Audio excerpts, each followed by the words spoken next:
Welcome to the deep dive. So forget the usual New York and Chicago stories for a moment. Right.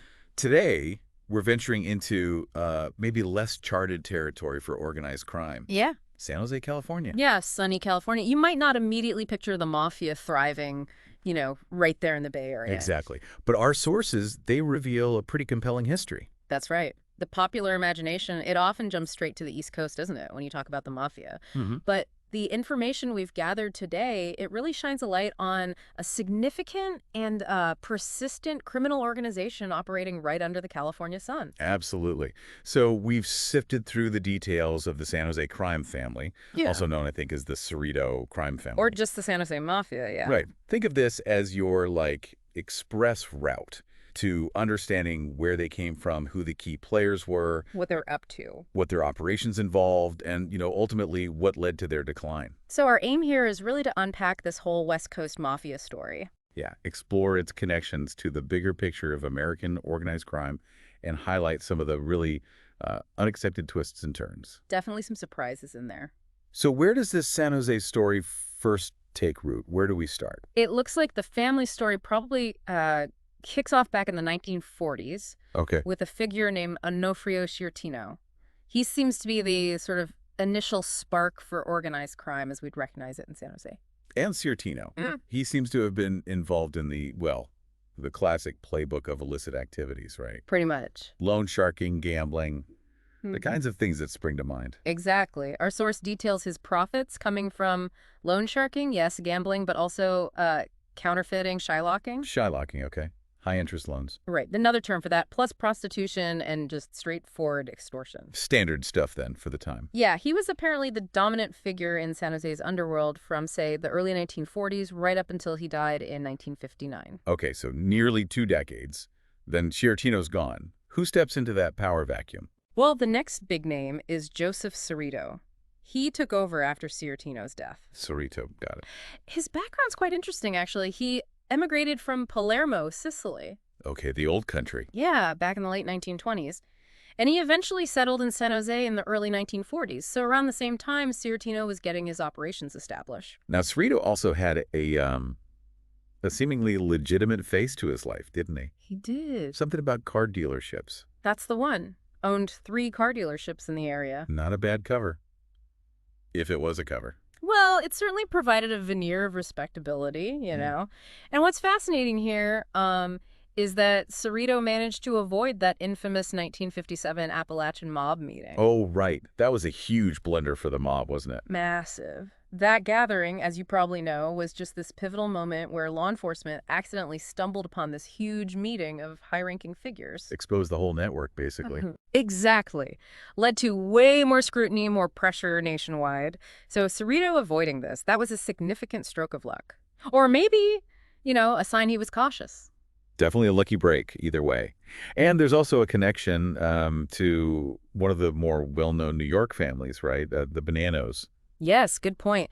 In 1964, Cerrito was actually spotted meeting with Frank Garofalo. Garofalo, Yeah. who's a former underboss for the Bonanos. That's him. They met in Palermo, Sicily. Now, at that time, the Bonanno family was dealing with some serious internal conflict. The whole Banana War thing was brewing. Right. So many believe this meeting was probably related to those tensions. So it suggests the San Jose family wasn't just, operating in total isolation. Not at all. It shows they understood the importance of, external relationships, especially when things were shaky within the bigger, more established families. Or maybe looking for support. Or just trying to figure out the landscape. Could be either. Maybe trying to avoid similar problems themselves, or even trying to carve out a more secure spot within the wider mafia network. That's a great point. Highlights that these weren't just isolated pockets of crime. So Cerrito's running things seems to be keeping a lower profile than some. Trying to, maybe. And then, bam. His name surfaces pretty publicly. Life magazine labels him the mafia boss of San Jose in 1968. Yeah, that must have stung. That's got to stir things up, right? Oh, it did. Reportedly, Cerrito was furious. He actually filed a libel lawsuit against the magazine. Did it work? No. The case was ultimately dismissed, which, just further cemented that public perception, at least for people who weren't already in the know. So the label stuck. Pretty much. But he continued to lead the family until he died of natural causes in 1978. Okay, so the Cerrito era ends there. And then we see a new leader emerge. Yeah. Angelo Marino. What can you tell us about him? Angelo Marino. He was described as a loyal Kapoor regime under Cerrito. A captain, basically. Right. Runs a crew. Right. So when Cerrito passed away, Marino stepped up, became the new boss in '78. And he had some interesting connections. Yeah, some significant ones, notably close ties with the San Francisco mayor at the time, Joseph Alioto. Wow, okay. City Hall connections? And also with the San Francisco crime family boss, James Lanza, and even the Los Angeles consigliere and FBI informant, Frank Bompanciro. Wait, Bompanciro, the FBI informant. The very same. It's a complex web of relationships, isn't it? Really speaks to how interconnected organized crime was on the West Coast. Definitely complicates things. And Marino also had a legitimate business right, something that sounds almost tailor-made as a front. Oh, yeah. The California Cheese Company. The cheese company. Exactly.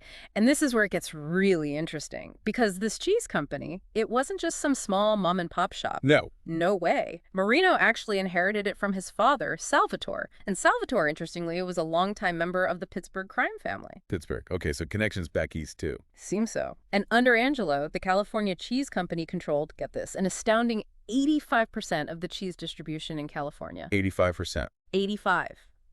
And 50% west of the Mississippi River. Wow. That's a staggering amount of cheese. It really makes you wonder, doesn't it, how much of that market dominance was, legitimate business skill. And how much was encouraged. Exactly. Enforced through less savory means. Mm-hmm. It's just such a stark example of how those legitimate and illegitimate worlds can intertwine. Absolutely. And it seems he even brought over Sicilian immigrants to work there. In the cheese factory. That's correct. He brought over many Sicilian immigrants, which, okay, it provided jobs, but it also potentially created this layer of control, maybe exploitation, fostered a very insular workforce. Right, right. But Marino's leadership, it wasn't all cheese and business fronts. There was a very dark side. The story of the Catelli murder is particularly chilling. Yeah, this is pretty grim. It's a stark illustration of the brutality that was just beneath that seemingly normal surface. So what happened? Okay, so a guy named Peter Catelli apparently sought a job with Marino.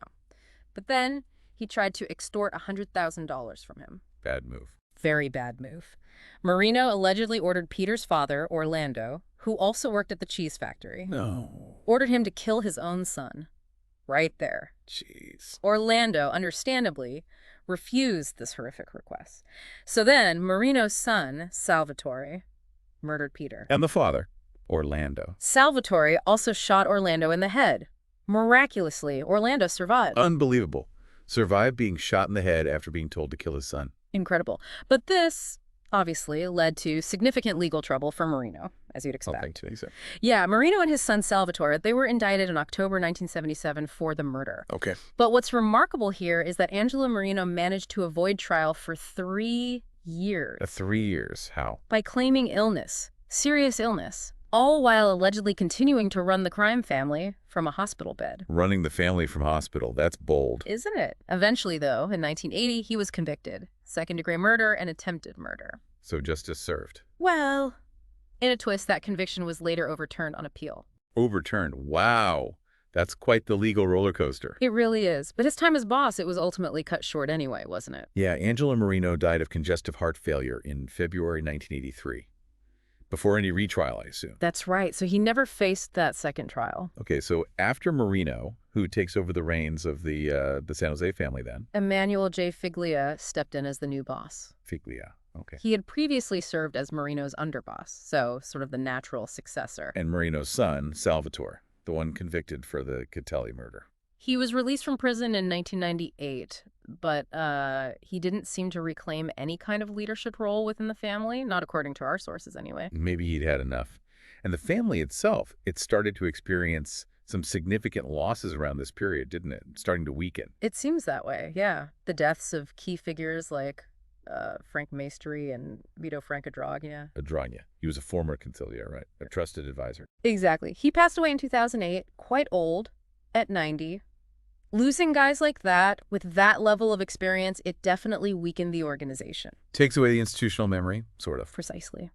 Then, just a year later, in 2009, Figlia himself died of natural causes. And Figlia is considered the last official boss, right? Yeah. The last boss of the San Jose crime family. That's what our sources suggest, yeah.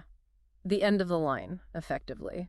So what's the situation like in their old territory now? Did anyone fill that vacuum? Well, the landscape seems to have shifted considerably. The information suggests an increase in the presence and influence of Asian and Mexican gangs Okay. in those territories that the Cerrito family, once controlled. So it really indicates a significant change in the local organized crime dynamics, new players emerging. The old guard fades, new groups move in. Mm. Classic story. Mm-hmm. So we've looked at the leadership succession, but let's delve just a bit deeper into the organization itself.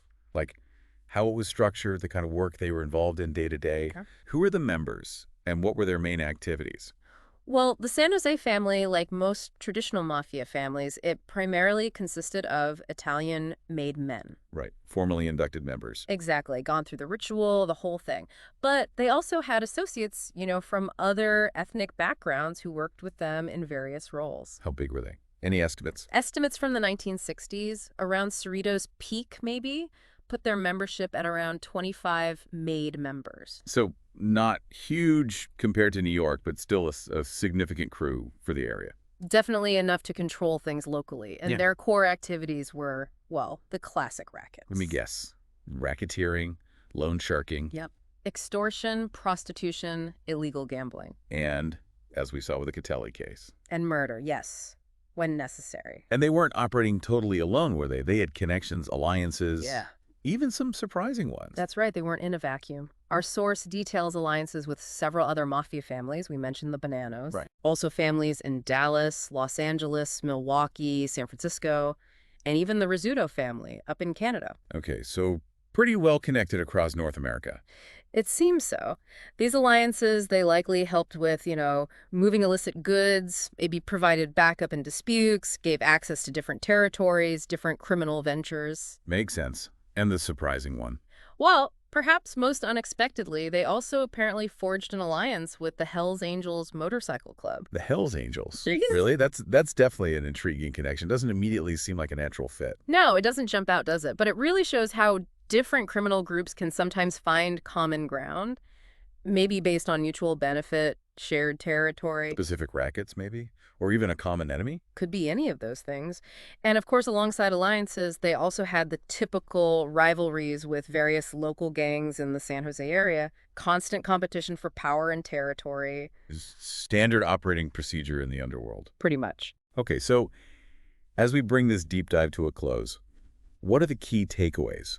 What should you really remember about this San Jose crime family? Well, I think it's clear that the San Jose family, even if it doesn't have that same, household name recognition as the East Coast outfits. Right, not like the Gambinos or Genovese. Exactly. But they were nonetheless a really significant and influential force. They shaped organized crime in Northern California for, several decades. They had all the hallmarks, didn't they? They really did. From their origins in those traditional mafia activities to their complex web of alliances and then the internal issues and external pressures that eventually led to their decline. It's a classic mob story, just in a different location. And that California Cheese Company front, I mean, that's one of those details that just sticks with you, doesn't it? Oh, absolutely. It so vividly illustrates that blurred line between legitimate business and illegal operations in their world. Kind of makes you look at seemingly normal businesses a little differently. It really does. It's just a memorable reminder of how these organizations can embed themselves right into the fabric of everyday life, using legit companies to mask and support their illegal activities. So here's a final provocative thought then for you to consider. Given the significant power and actually the considerable longevity of the San Jose crime family, what does their eventual decline tell us?